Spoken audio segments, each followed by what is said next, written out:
Friends, આ છે આજની આપણી રેસીપી વેજ સિઝલર્સ. હેલો ફ્રેન્ડ્સ, આજે આપણે બનાવીએ સિઝલર. હવે સિઝલર માટે શું છે, આપણી પાસે સિઝલર પ્લેટ ન હોય ને તો બી આપણે સિઝલર બનાવી શકીએ. It is a very authentic રીતે બનશે. અને એના માટે સામગ્રી શું જોશે?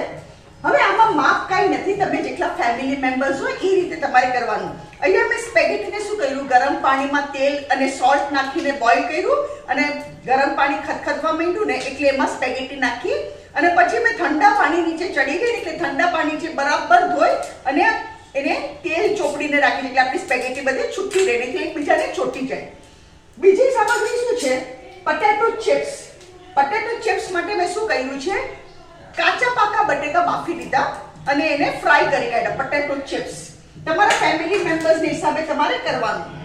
હવે અહીંયા મેં તવો ગરમ કરવા મૂક્યો છે, non stick, that let it be. પહેલા આપણે સોસ બનાવીએ, સિઝલર સોસ, વેરી ઇમ્પોર્ટન્ટ. આ ટમેટો કેચઅપ છે, તમે તમારી રીતે લેજો. આ ગાર્લિક ચટણી છે, હું છે ને ગાર્લિક ચટણી કરીને મિક્સરમાં ગ્રાઇન્ડ કરી થોડું પાણી નાખીને આવી રીતે ફ્રીઝરમાં રહેવા દઉં છું. આ ગાર્લિક ચટણી છે. બીજી સામગ્રી શું જોશે? થોડું વિનેગર. વિનેગર તમારી રીતે જ નાખજો, લિટલ જ નાખવાનું, વિનેગર બહુ નહીં નાખવાનું, ખાટું ખાટું નહીં ભાવે. આમે તમે સમજો ને 5 ચમચી જેટલું વિનેગર નાખ્યું. And red chilli sauce. Red chilli sauce તમને કહું કેટલો નાખવાનો છે. રેડ ચીલી સોસ મેં 2 ટેબલસ્પૂન નાખ્યો. રેડ ચીલી સોસ 2 ટેબલસ્પૂન નાખ્યો. એને આપણે બરાબર મિક્સ કરી દઈએ. હવે આપણો સિઝલર સોસ એકદમ રેડી, મસ્ત સિઝલર સોસ થઈ ગયો. હવે આપણે શું કરવાનું, આ લોઢી છે એના પર હું અહીંયા તેલ મૂકું છું.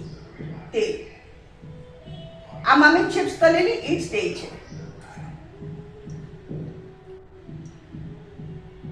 અને એમાં આપણે અનિયન્સ તવા ફ્રાય કરવાના. અનિયન્સને તવા ફ્રાય કરવાના એટલે બહુ મીઠા લાગે, બહુ જ મીઠા લાગશે. અનિયન્સ મેં વેજીટેબલમાં શું લીધું છે, અનિયન્સ, કેપ્સિકમ અને ફ્લાવર. તમે તમારી ચોઈસના વેજીટેબલ્સ લઈ શકો. બેબી કોર્ન લઈ શકો, યેલો અને રેડ કેપ્સિકમ લઈ શકો.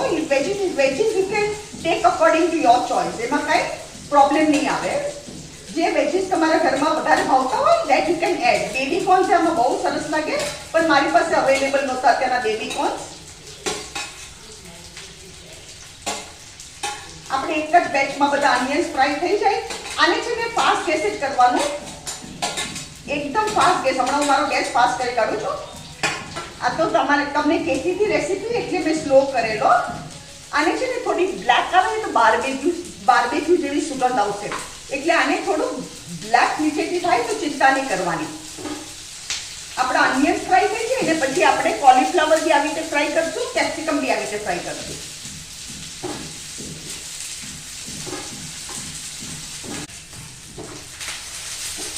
આપણા અનિયન્સ એકદમ સરસ ફ્રાય થઈ ગયા. હવે આ અનિયન્સને આપણે કાઢી લેવાના. એટલે સરસ સુગંધ આવે ને અનિયન્સની. It tastes like barbecue actually. Though we don't have, but it tastes like that.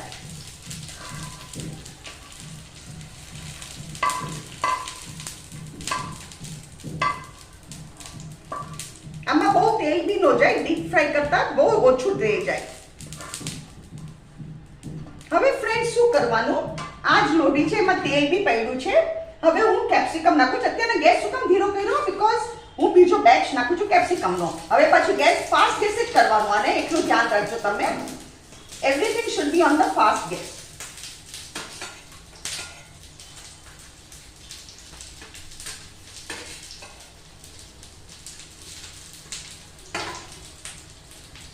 અને અહીંયા ગેસ ફાસ્ટ કરું છું. અને કેપ્સિકમ બી આપણા આવી રીતે ચડી નો જાય ને રોસ્ટ નો થઈ જાય ત્યાં સુધી આપણે કેપ્સિકમને ચડાવીએ. હવે હું શું કરું છું, કેપ્સિકમમાં થોડુંક સોલ્ટ નાખું છું. ચપટી બહુ નહીં, little salt, because this is all very sensitive.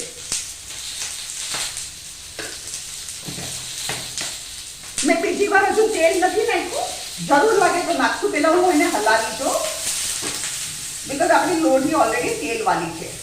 જરૂર લાગશે તો વી કેન પુટ. ના, જરૂર નથી. આના તેલમાં જ થઈ ગયું મારે. એટલે તમે વિચારો કેટલું કમ તેલમાં આપણું કેપ્સિકમ ચડે છે.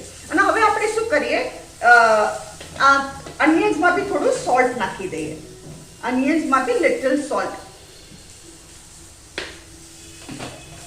સોલ્ટ એકદમ ધ્યાનથી નાખવાનું, because this is all very sensitive. Over salty નો થઈ જાય તો મૂડ ઓફ થઈ જશે.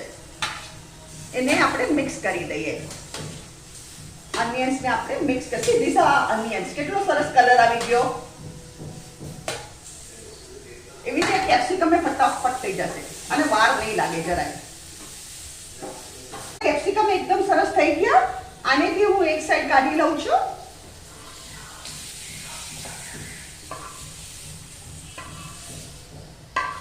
And now cauliflower. હવે આપણી પાસે તેલ ઓછું છે, આમાં તેલ છે જ નહીં જોકે. So I am putting a little oil over here. અને હવે કોલીફ્લાવર આપણે કરી કાઢીએ.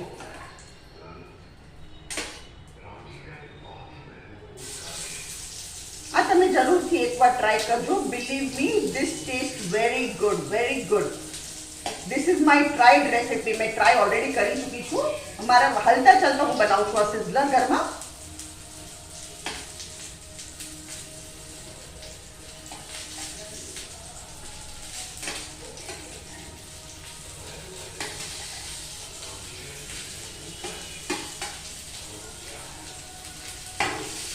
અને હવે અહીંયા ગેસ ફાસ્ટ કરું છું અને થોડું તેલ હજુ નાખું છું, because it is a very less oil, એટલે થોડું વધારે નાખું છું.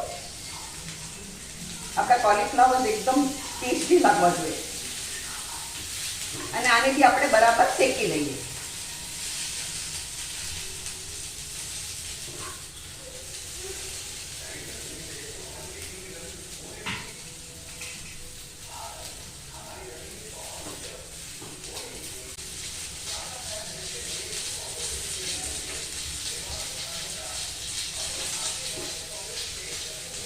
ફ્રેન્ડ્સ, આ જુઓ આપણા ફ્લાવર બી એકદમ સરસ ચડી ગયા.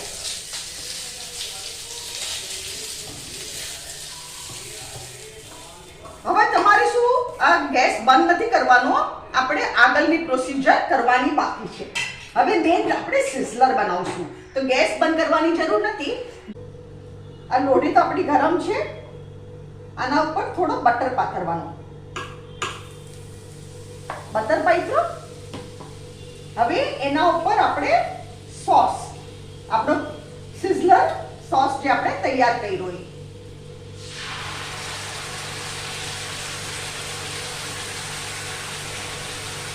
Sizzler sauce.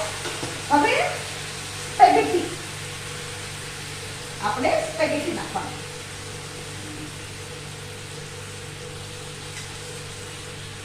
જો સિઝલરની જેમ થાય છે ને સિઝલ, એટલે હું કહું છું તમારે સિઝલર પ્લેટ ન હોય ને તો બી તમે આ સિઝલર બનાવી શકો. આ સ્પેગેટીને આપણે સોસમાં બરાબર મિક્સ કરી દઈએ. અને હવે ફ્રેન્ડ શું કરવાનું, આને એક સાઈડ કરવાનું. આને આપણે એક સાઈડ કરવાનું. હવે આપણે બીજો થોડો બટર નાખીએ. બહુ બટર નહીં નાખવાનો, થોડોક જ નાખવાનો. અને હવે બીજો સોસ નાખીએ.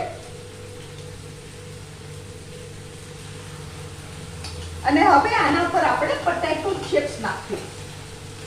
આપણી પ્રિપેર કરેલી પોટેટો ચિપ્સ.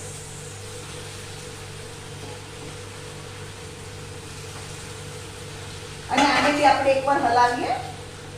જો એકદમ મસ્ત સ્ટીમિંગ હોટ આપણા સિઝલર્સ રેડી. મસ્ત. See this, friends, and you can noise bhi evo જ આવે છે, સિઝલર નો જેવો જ નોઇઝ આવે છે. It is sizzling. Okay, now we will prepare a plate. Okay, plating તૈયાર કરી. या ગેસ બંધ કર્યો છે.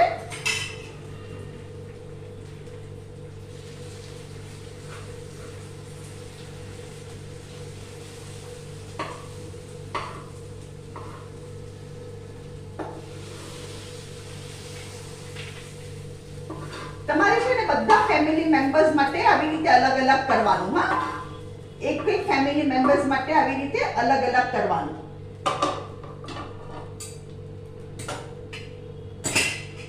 એન્ડ નાઉ અહીંયા આપણે સાઈડમાં વેજીટેબલ્સ નાખવાના.